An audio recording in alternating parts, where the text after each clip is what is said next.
My guru's favorite paramita, the sixth, was vigor or joyful effort, is what he called it. He liked it to be called joyful effort. Because you always feel vigorous, you always feel like you have the energy for things when you have joyful effort. But his main topic of discussion was that our emotions, while they exist, everything we express is through a mask, or is a mask, or is in conformity with a vase of concepts that people recognize as an act in order to inspire, elicit a response, a memorized response, usually a conditioned response.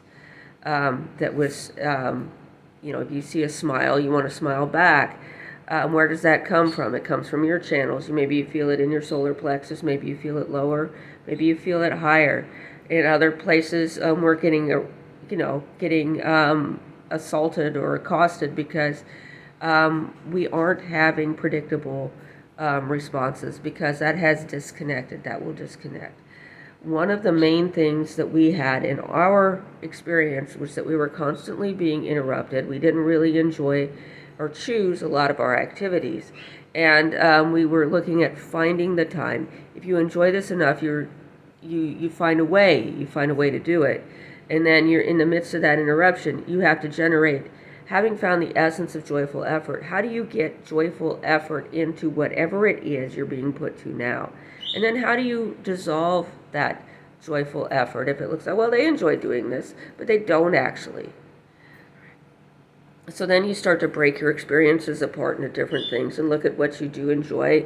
Put joyful effort into more concentration, more effort in other things, more discipline, more taking hardship, and being generous.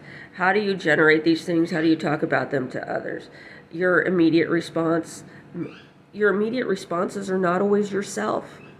Sometimes people with a lot more effort, a lot more investment in your behavior than you have yourself, has put the time in the middle of the night under the influence of drugs and with technological, they can now image your brain remotely from a cell phone.